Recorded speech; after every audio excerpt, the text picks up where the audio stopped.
eu vou mostrar como que a patologia hoje deixou de ser aquele médico que vivia lá no porão, escondidinho, sem falar com muita gente, e se tornando um protagonista da nova medicina. E por que a gente está mudando esse rumo da especialidade? Está comigo? Tá passando. Vamos lá.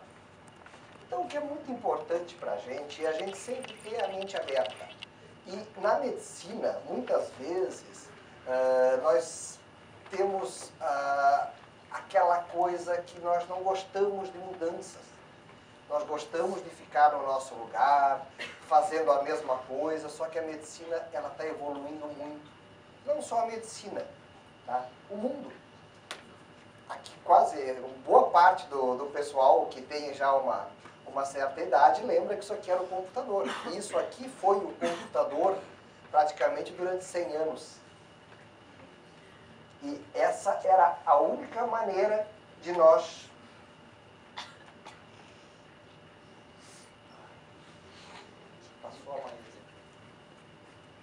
redigirmos um documento. Vários documentos importantes foram redigidos em cima de uma máquina de escrever. E todo mundo fazia o curso de datilografia. Inclusive eu fiz, foi ele que eu aprendi a digitar. Mas não só ali. Em todo o mundo nós estamos vendo a evolução. Ford, quando fez a linha de produção do automóvel, que já existia há um bom tempo, mas eram fabricados de uma maneira muito artesanal, e a grande sacada do Ford foi criar a linha de produção, revolucionou o mundo dos transportes. Aí nós podemos ter vários outros revolucionários.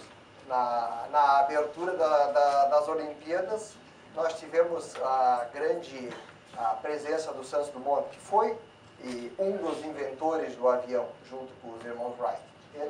Os dois dividem, na verdade, tanto o Santos Dumont quanto a família dos Wright dividem a invenção do avião. Mas a gente sempre puxa para o Santos Dumont, né? E a gente vê que as coisas vão evoluindo. Não podia imaginar que os carros iam evoluir dessa forma, os computadores iam evoluir. E na medicina também nós evoluímos. Vocês imaginam que antigamente um médico ia fazer propaganda de um cigarro? Você imagina hoje um médico fazendo propaganda. Já imaginou o Papai Noel fazer propaganda de cigarro? Isso era comum. Década de 40, 50. No cinema era muito chique os atores estarem fumando, as mulheres fumando. Hoje não está mais sendo uma coisa politicamente correta. O mundo vai evoluindo. Assim como o mundo vai evoluindo, todas as espécies vão evoluindo também, até nós atingirmos o Homo sapiens, como estamos hoje aqui. Na patologia, como é que a patologia surgiu? De que forma que a gente apareceu para a medicina? Foram vários atores que nós podemos observar que criaram essa nossa especialidade. Então nós temos um grande número de médicos até a gente chegar ao Virchow, que talvez seja, em algumas correntes, é considerado o pai da patologia. Mas nós vamos ter quem criou o microscópio, Leeuwenhoek, criou o microscópio, vários trabalhos do Morgani, algumas correntes dizem que foi o Morgani que realmente é o pai da patologia, pelo todo o trabalho científico que ele apresentou, na descrição do mundo celular. É um mundo à parte. O mundo que a gente vê é uma parte do mundo. A partir do momento que nós mergulhamos dentro do microscópio, nós vamos começar a ver um mundo totalmente diferente. Assim como nós temos, como foi mostrado no vídeo, nós temos a Amazônia Verde, nós temos a Azul. Então, dependendo do ponto de vista que você olha, você vê um mundo diferente. E nós observamos, quando a gente mergulha no mundo do microscópio, um mundo fascinante, um mundo totalmente diferente que a gente não consegue ver ao olho nu. E o Hooke, ele começou a ver esse mundo quando ele pegou uma cortiça e ele descreveu esses buraquinhos que tinham na cortiça, que se assemelhavam às celas aonde os monges ficavam para meditar, e deu o nome de célula. Essa é uma foto, um desenho original do que ele viu. E os microscópios foram evoluindo, desde os mais simples até o comum que nós usamos hoje, mais ou menos é nesse estilo, que é o microscópio mais comum que nós usamos no nosso dia a dia, tanto na patologia clínica quanto na patologia cirúrgica. E o Virchow, como eu já disse, é considerado um dos pais da patologia, pelo todo o trabalho que ele escreveu, pelas observações dentro da universidade, que ele pôde observar as alterações das células e vendo alterações dos tumores. Ele começou a ver que os tumores eles eram alterados nas suas células. A célula do tumor era diferente da célula do órgão normal. Então essa foi uma das grandes sacadas também de Virchow. A patologia, ela vai evoluindo. Aquilo que eu disse, antigamente nós vivíamos na patologia anatômica, onde nós olhávamos, os médicos olhavam o tumor e viam, era um tumor, era uma neoplasia. Aí nós vamos para a patologia celular, a partir do momento dos microscópios, nós começamos a ver que tinha uma alteração. A patologia da ultraestrutura, onde nós mergulhamos dentro da célula para ver essa alteração, e a patologia dos marcadores, a imunofluorescência, a imunistoquímica. Aqui os clínicos, os cirurgiões, mandam o material lá para a patologia. Deu uma neoplasia maligna, indiferenciada. Vamos pedir a imunistoquímica. Muita gente não tem ideia do que é uma imunistoquímica. É um nome mágico. Vou tentar mostrar um pouquinho para vocês o que é assim, a imunistoquímica. Não é uma aula, ninguém vai sair doutor em imunistoquímica, mas vai ter pelo menos uma certa ideia do que é. E a patologia molecular. Então, hoje a gente pode ver que a patologia ela mudou o foco do nosso objeto. Antes era uma coisa que nós dizíamos somente que era tumor, e agora nós podemos avançar, dizer muito mais coisas. Só que na patologia nós temos uma coisa muito interessante. Aquilo que eu falei, que nós somos conservadores em novas tecnologias, em novas ideias, o patologista ele tem um conservadorismo muito grande. E esse conservadorismo, ele fica na coloração da hematoxilina eosina. Vocês só imaginam, nós usamos a mesma coloração, tá? A primeira coloração para dar diagnóstico dos tumores, coloração básica, para confeccionar uma lâmina, é a hematoxilina eosina, que foi usada e descrita desde 1876. Então nós estamos, desde o século XIX, usando uma coisa que ninguém conseguiu criar uma coloração básica melhor que o HE, como o patologista gosta de chamar. E o patologista é um pouco de Sherlock Holmes. A gente tem aquela coisa de misterioso, de estar olhando numa lente, como o Holmes também olha na sua lente de aumento, a nossa lente aumenta um pouquinho mais, e a gente busca indícios, a gente vai destrinchando os seus indícios para tentar chegar ao diagnóstico. A Sociedade Brasileira de Patologia já está há alguns anos fazendo uma divulgação, tanto para a classe médica quanto para a população, do que é a patologia e aonde o médico patologista atua. Então nós tivemos vários folders, um deles é esse aqui, que a gente fala que ele não trabalha em consultório, mas pode marcar uma consulta com ele está lá nos bastidores da medicina. E agora, dizendo tudo que é um ato médico complexo, cuidadoso, cujo resultado auxilia seu médico a indicar a melhor maneira de tratar o seu problema. É isso que é muito importante. Nós damos o caminho para, hoje, o tratamento. A gente antes dava só o diagnóstico. Hoje, o patologista ele ajuda a direcionar o tratamento e ele direciona e ajuda a dizer qual vai ser o prognóstico dessas neoplasias. São vários trabalhos que a gente fez. O Dia do Patologista é comemorado no Brasil dia 5 de agosto, que é o dia de fundação da Sociedade Brasileira de Patologia, em 1954. Os laboratórios, anteriormente, eles eram assim. Essa visão de ser mais escuro, tudo, era como eram nossos hospitais também. Ou uma coisa mais clean, com umas cores para poder trabalhar, ou verde ou azul, para poder trabalhar com essa energia que a gente sabe que ajuda para você desempenhar a sua função. A utilização de sofisticadas técnicas. A patologia deixou de ser um método artesanal. e tornou-se uma especialidade cada vez mais essencial para diagnósticos e tratamento eficazes. É isso que a gente vai tentar agora mostrar. O que um cirurgião ou um clínico, quando ele faz uma biópsia, aí nós vamos fazer uma parte. Isso é muito importante, cirurgião, clínico. A gente sempre tem a dúvida, às vezes, aonde que eu vou fazer uma cirurgia, uma biópsia? Por que eu boto esse material? Eu boto no soro? Eu boto em que líquido? O líquido básico na patologia, na sua quase totalidade, existem alguns casos à parte, é o formol, tamponado a 10%. E sempre tem que ser uma quantidade de líquido muito maior do que o material. Então, a gente pegar um útero e botar num frasquinho desse tamanho, mas aí consegue empurrar, ele entra ali, tá molinho, e bota umas gotinhas de formol, não vai adiantar nada.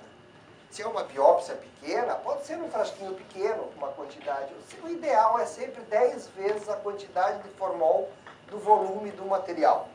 Então, é muito importante. Se o material é fechado, ele pode, se vai demorar para chegar no laboratório, pode ser aberto pelo cirurgião, desde que demorar. Mas como é serviço hospitalar, geralmente já vai aqui, como já vai para o laboratório, não há necessidade de seccionar. Seccionar muitas vezes pode atrapalhar no diagnóstico, tá? Mas se vai demorar para mandar para o serviço, seccionar o material é muito interessante. O que vocês esperam, então, os clínicos, cirurgiões? O tamanho e a extensão local do tumor. Situação das margens da ressecção, se essas margens elas estão livres. O tipo histológico, se é um adenocarcinoma, um carcinoma epidermoide, ou, isso falando num carcinoma, dependendo do outro, uma neoplasia, se é um linfoma, se é um sarcoma, esse tipo histológico vocês querem que a gente veja.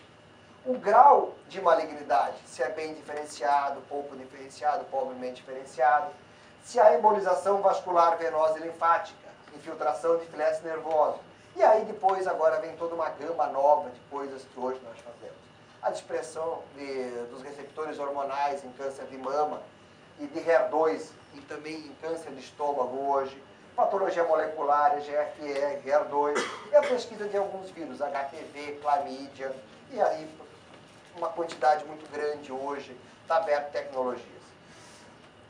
E todo mundo tem essa coisa com o microscópio, que é um outro mundo. Então, as pessoas quando vão visitar a gente nos laboratórios, sempre gostam, posso dar uma olhadinha no microscópio, a pessoa sempre quer ver, dar uma olhada no que existe naquele mundo. É um mundo diferente, como eu já disse. O Obama gostou também de ver o que ele viu lá na universidade. E é um corte de cérebro. Aqui é o que o Gandhi estava vendo, ninguém me falou ainda.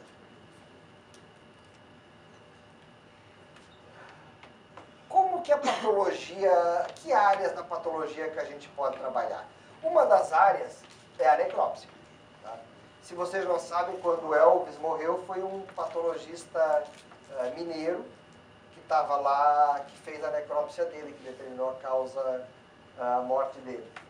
E vários seriados de TV, uma série que eu gosto muito de ver é Hawaii Five-O. Então, o patologista ele é muito engraçado, muito interessante. Eu ia botar outra foto do making-off dessa série, que está a moça sorrindo na foto lá, que é a personagem que levou o tiro. Eles fizeram a foto dela no lado, ela estava rindo antes de fazer essa filmagem. E a necrópsia é a base da patologia.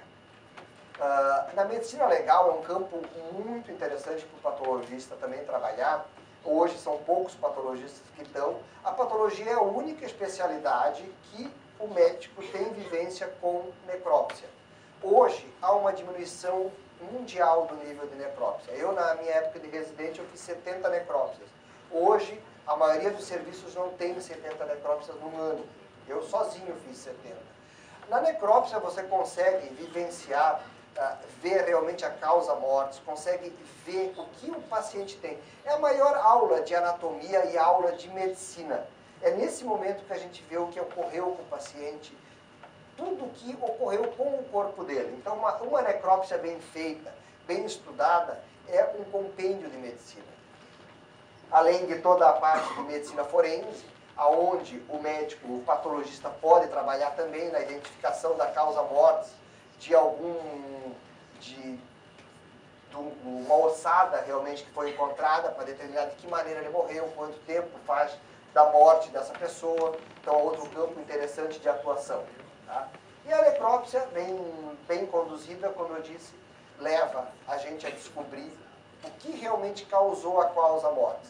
Eu lembro que muitas vezes a gente tinha uma ideia do que tinha causado a morte do paciente. E quando nós chegávamos na necrópsia, nós começávamos a ver que era uma coisa totalmente diferente. A necrópsia busca erro. Não, ela não busca erro. Ela busca esclarecimento. E muitas vezes o paciente, ele desestabiliza de uma maneira muito rápida e o paciente vai a óbito, a gente não sabe o que causou a causa-morte dele. Na necrópsia a gente tem a condição de determinar o que ocorreu aí para o paciente. A palavra câncer, ela traz um imaginário muito grande e traz uma preocupação maior ainda para todo mundo. Quem não lembra do Fantástico de muitos anos atrás, quando nós tínhamos o Cílio Bocaneira, o Lucas Mendes, que era o correspondente da Globo nos Estados Unidos, que todo domingo à noite eles vinham com a cura do câncer. Elas sempre começavam a cura do câncer na universidade não sei qual. Aí eles mostravam alguns trabalhos, aquilo geralmente era o ponto principal do Fantástico do domingo à noite. Quando a nossa informação era... Nós não tínhamos a internet, a gente fala às vezes para as pessoas mais jovens, não existia internet. Como é que vocês sabiam das coisas? Bem, a gente esperava o jornal, ou o jornal que passava à noite, também não existia TV a cabo, esperava o jornal que vinha de noite, ou o jornal no outro dia de manhã, o jornal impresso. Era ali que nós tínhamos a informação.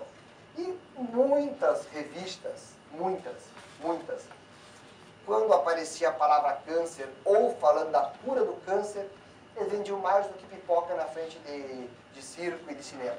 Era uma loucura, assim. E a gente vê que era desde a década de 50, 40, que o tema era muito divulgado. E os jornalistas, hoje a gente vê que existem jornalistas especializados na área de saúde. No meu doutorado, lá no AC Camargo, tinha um jornalista que fazia doutorado junto comigo, para se especializar na área de saúde, para poder trabalhar. Porque a gente vê muitas vezes os jornalistas escrevendo algumas bobagens, especialmente na área de saúde. Eu falo isso bem tranquilo, que duas irmãs minhas são jornalistas. Eu falo isso para elas, boa parte da minha família é de jornalista. Eu saí um pouco certo, ou saí errado, não sei. Eu fui fazer medicina. Todo mundo lá está na mídia e eu estou na saúde. Eles falam algumas bobagens algumas vezes. E hoje a gente vê que existe jornalista especializado em trabalhar conosco para realmente divulgar. Eu já dei entrevista para alguns jornalistas que você vê que realmente eles entendem da coisa. Eles falam com propriedade, assim como a gente vê hoje advogados. Que você discute, parece estar falando com um médico. Não, é um advogado, conhece medicina, conhece o que está falando. Então isso é muito importante a nossa mídia, poder divulgar, mas divulgar de uma maneira correta, clara, para a população que vai receber essa mensagem, essa notícia, ter uma ideia correta do que ela está lendo. Na patologia, nós temos uma quantidade infinita de livros. Tem duas coleções que eu gosto muito, que são da OMS e da FIP, aonde a gente divide especialidade. A patologia, como muitas das áreas, hoje, ela é dividida em especialidade. Então, nós temos a patologia endócrina, nós temos a uropatologia, nós temos a patologia da partimólise, tumores ósseos, a hematopatologia, e cada vez mais o patologista ele vai se especializando numa área, porque o conhecimento ele é muito grande. Ele é muito grande assim, se você não consegue, fica difícil para você acompanhar a evolução diária. É óbvio, a grande maioria faz patologia geral, faz a patologia oncológica, mas dentro do serviço a gente geralmente tem o patologista que estuda mais uma determinada área, ou fez fellow numa determinada área, para poder ter referência daquilo lá. A base da patologia é retirada de um fragmento, retirada de um órgão e fazermos uma lâmina. A gente processa esse material, a gente faz uma desidratação dele, depois bota ele em bloco em parafina e depois a gente corta para criar uma lâmina que vai ser colorada pelo HE, que é aquela coloração desde o século XIX. Vamos olhar o microscópio e aí vamos começar todas as técnicas com esse material. Hoje, além do microscópio, nós temos a possibilidade de olhar esse material hoje na tela do computador, escanear essas lâminas e poder observar na tela do computador. E aí sim, aí a gama de coisa varia muito para a gente poder trabalhar com imagem. Mas uma coisa assim, as pessoas têm que entender. O diagnóstico anatomopatológico é humano. Ele é dependente de um médico patologista. Não existe uma máquina, um computador, um instrumento que você vai botar o material e ele vai dizer que é um adenocarcinoma do que tal infiltrante, grau 2, de não, isso não vai existir. Isso não existe. É humano dependente. A gente tem tecnologia para auxiliar o ser humano por trás do microscópio ou na frente da tela, que é o médico patologista. E nós temos vários scanners hoje disponíveis no mercado. Eu vi que aqui no serviço de patologia contam com o Apélio, que possivelmente é um dos melhores que tem hoje esse scanner, para poder escanear essas lâminas e poder ser utilizado tanto em pesquisa quanto em diagnóstico. E é isso que a gente olha, uma lâmina. É isso aqui que é a hematoxilina eosina, é isso que a gente olha ao microscópio para dizer que tipo de tumor que é. A técnica de imunistoquímica. A imunistoquímica ela é utilizada para a gente tentar diferenciar alguns tipos de tumores, para a gente chegar ao nome desse tumor, ou para a gente poder determinar o prognóstico dele e poder determinar o tratamento desse tumor. E com técnicas avançadas hoje, de automação, onde a gente utiliza um equipamento robótico computadorizado, a gente consegue dar uma qualidade melhor para essas lâminas de imunistoquímica. Que depois, essa máquina aqui só processa o material. Quem vai olhar essas lâminas é o médico patologista. É um dos equipamentos que são utilizados para fazer a imunistoquímica. Então, esse equipamento robótico, ele pinga só a reação em cima das lâminas. Ele não vai dar o diagnóstico.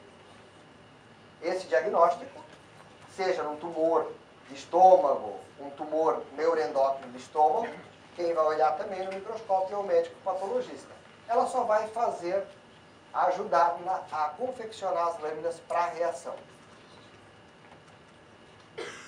Então, a gente pode usar a imunistoquímica para determinar... O paciente apresentou uma metástase. Vamos dar um exemplo.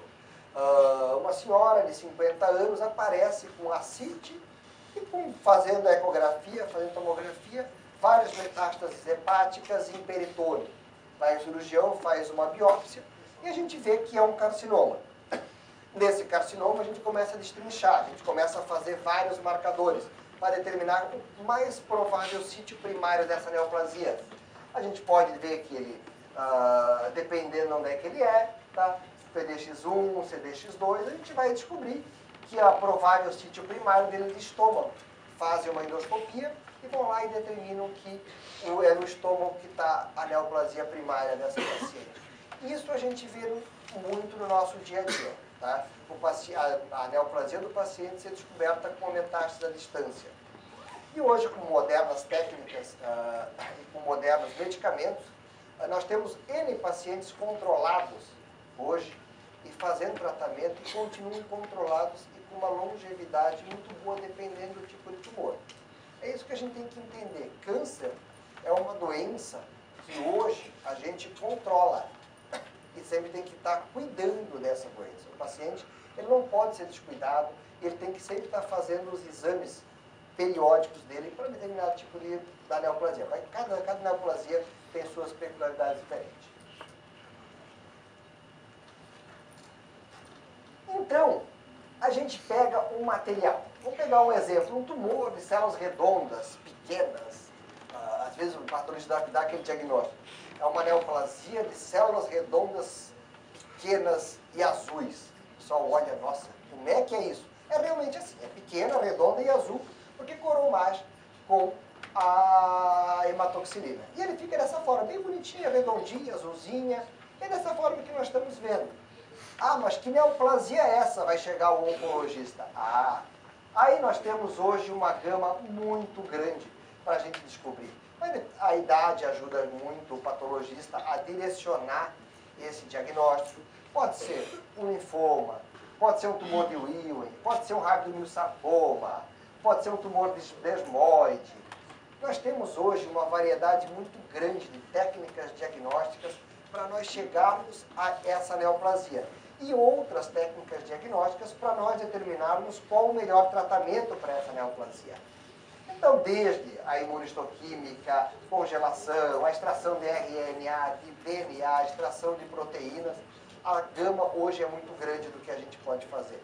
E nessa é uma outra área muito interessante, porque a patologia, eu já falei, a gente pode trabalhar na área de medicina legal, na área diagnóstica, e essa, uma área muito interessante hoje, que tem um campo excelente para o patologista trabalhar na área de pesquisa.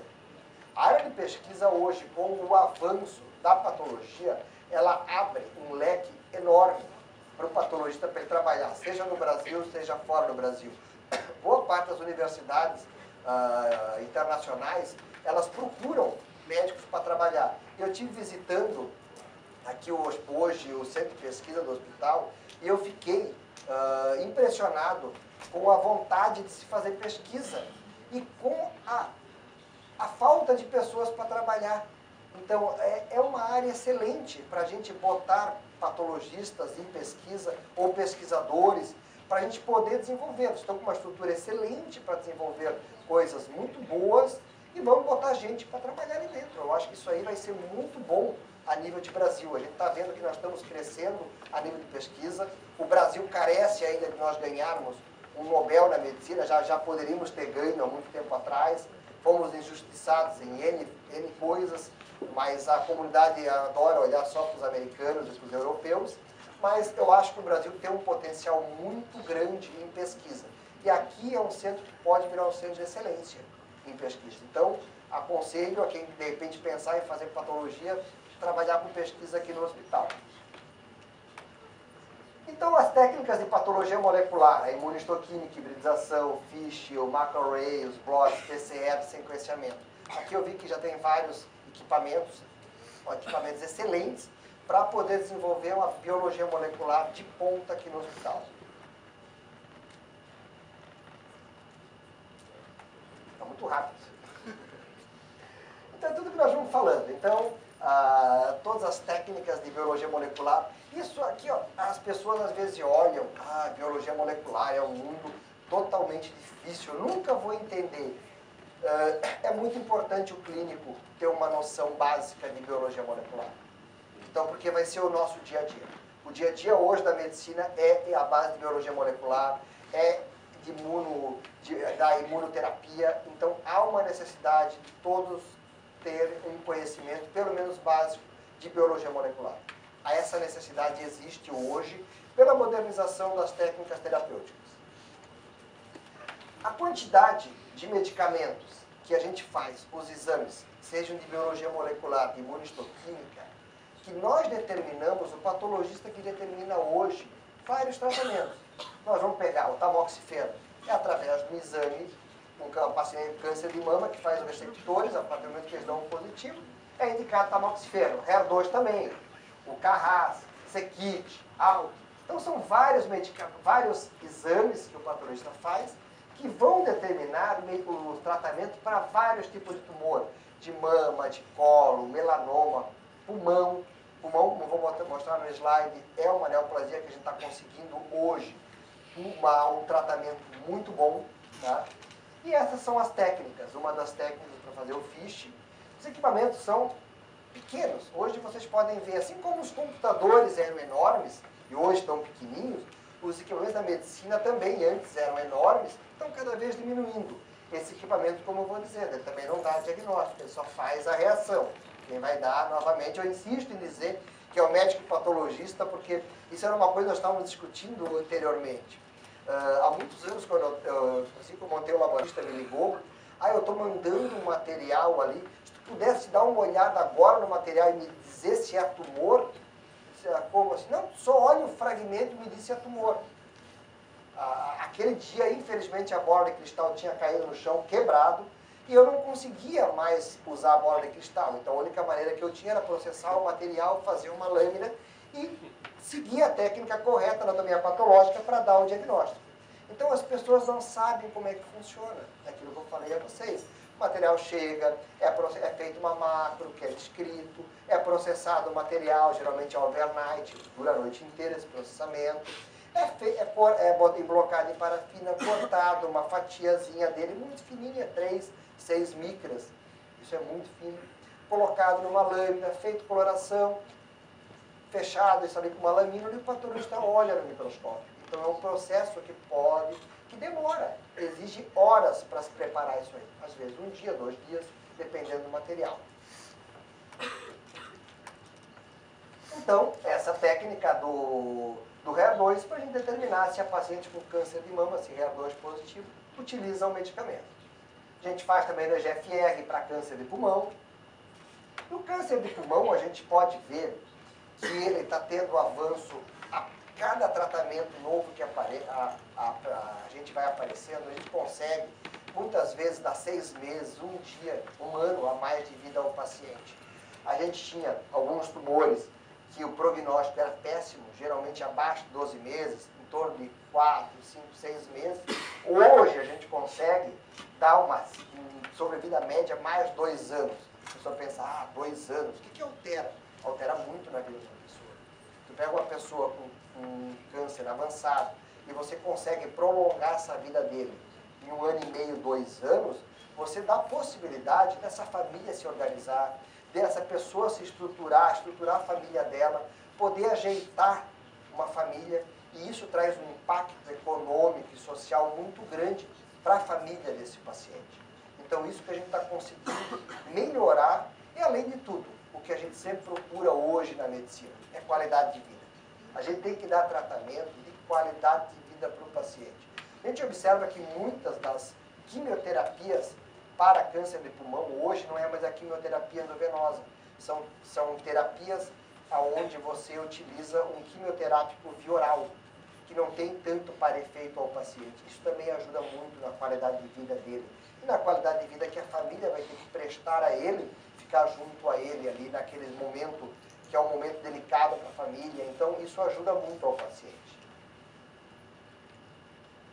Então o câncer de mama, o tamoxifeno. E uma outra área também que a gente vai sempre mesclando, que a patologia pode fazer, na parte científica, que é uma grande área na patologia. Se puderam observar há uns meses atrás, um tumor de tireoide que foi reclassificado, né? Então, esse é um dos casos que os tumores são reclassificados de tireoide, aonde o tumor que mostrou a cápsula, ele mostrou uma série de trabalhos que ele não tem um prognóstico tão ruim. Então a patologia trabalhou nesses tipos de casos para poder dizer que, dependendo desse tipo de caso, você pode fazer só uma lobectomia, não há necessidade de fazer uma tireoidectomia total nesse tipo de paciente. Essa é uma imagem do laboratório, de um dos laboratórios nossos. E tudo que eu estou falando aqui, mais ou menos resumido aqui no que o trabalho do patologista. Esse foi outro médico interessante que veio na citopatologia, o Dr. Papanicolau, onde, numa observação dele, ele conseguiu ver que raspado da cérvix vaginal, da cérvix do colo uterino, da cérvix vaginal, você faria um exame que você conseguia prevenir ou tentar identificar, inclusive, o câncer de colo de útero. O câncer de colo de útero, ele matava muitas pacientes, tá, em países desenvolvidos. E através desse método simples, barato, do Dr. Papanicolau, a gente conseguiu reduzir essa mortalidade. Só que o método dele também, ali como a gente vai falando, ele tem alguns problemas, alguns falsos negativos e algumas coisas inconclusivas que dependem da maneira que se colhe. Então a gente pode ver que a gente pode ter técnicas mais modernas. Os métodos de citologia em meio líquido, que são vários métodos disponíveis no mercado brasileiro. Todos os métodos são realmente bons, tá? Seja o da ABD, da TrimPrep, GynoPrep, são N empresas que hoje distribuem os métodos de citologia em meio líquido e todos eles, os trabalhos mostraram que eles têm uma certa semelhança entre si e todos são bons. mas o meio líquido, realmente, quando você, o patologista, o citologista olha essa lâmina, ela é muito melhor do que você olhar uma lâmina convencional. Então, esse é um dos outros avanços que a medicina também trouxe. Então, é muito mais fácil olhar aqui do que olhar dessa forma. Identificação dos tumores. E a patologia molecular hoje é o grande boom do que nós temos na medicina. E o que a patologia ainda tem para trazer de novo? Vocês devem ter observado, devem ter já visto ou lido algumas coisas falando da biópsia líquida, que hoje é o grande boom. Agora a biópsia líquida. Não precisa mais do patologista fazer um exame de sangue e vai determinar. Não, não é bem assim. Talvez muito mais adiante nós vamos ter alguns chips que podem identificar algumas proteínas, mas nós não chegamos a isso ainda e talvez vai ser difícil tirar o papel do patologista da identificação do tecido para a identificação de que tipo de tumor. A identificação sempre é do tecido tumoral. Ela é uma técnica minimamente invasiva, detecção de biomarcadores moleculares e descobrir informação de uma série de tumores, a biópsia líquida. Então, através do sangue, você pode pegar as células tumorais circulantes ou o DNA circulante, geralmente de um paciente que você está acompanhando já com um determinado tumor, e através do exame de sangue você pode determinar se há possibilidade ou não dele desenvolver metástase, pela contagem das células tumorais, pela contagem do DNA circulante. Então você consegue realmente ver se ele vai ou não desenvolver essa metástase, ou tem possibilidade. Como é que essa técnica ela é realizada? Você faz o isolamento do DNA livre, o RNA. Você faz uma plataforma, esse preparo dessa plataforma baseado no líquido, análise molecular. Depois um software vai fazer uma análise de variáveis e vai te dar esse resultado. Esse é uma técnica que realmente é dependente da tecnologia. Então, esse é uma parte que o patologista tem que estar junto nessa técnica, mas é a tecnologia, um software que vai dizer esse DNA circulante. Então, é uma técnica de biologia molecular. Tá? Então, mais ou menos resumindo dessa forma que é feito. O que vai ajudar essa biópsia líquida? A gente vai poder ver alguns tumores de pulmão, tumores de intestino e o tumor de pele, o melanoma, que você pode ter auxílio dessa técnica. Uma das outras áreas muito interessantes da patologia é a área de ensino. As cátedras e os departamentos, os serviços de patologia das universidades, alguns são serviços que já remontam ao final do século XIX.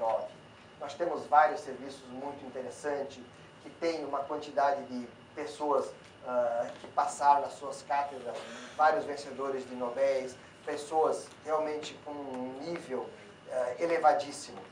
E nós temos vários serviços no Brasil muito bons e universidades. Eu tive semana passada na Federal de Santa Maria, no Rio Grande do Sul, dando uma palestra, foi onde eu fiz a faculdade, e eu pude ver que hoje mudou totalmente o grupo de professores, mas nós temos um grupo excelente hoje dentro da Federal de Santa Maria, muito bem gabaritado, pessoas com excelente formação para dar o primeiro passo ao aluno do que é realmente a anatomia patológica e a patologia geral. Alguns serviços dispõem de uns museus muito interessantes, onde nós temos algumas peças para estudo que alguns chocam ao olhar, mas que isso aqui nos auxilia ao estudo dessas patologias, dessas malformações, de uma maneira que a gente faça a compreensão. Aonde eu fiz residência, lá no Clínicas, em Porto Alegre, nós tínhamos serviço de genética médica, e todo caso de malformação, o pessoal da genética vinha fazer a necrópsia com a gente. Ali foi um aprendizado muito grande, a gente aprendia muito essa interação. É isso que a gente diz. Hoje o patologista, ele faz parte de uma equipe. A gente tem que interagir, tem que trabalhar junto com o cirurgião, com o oncologista.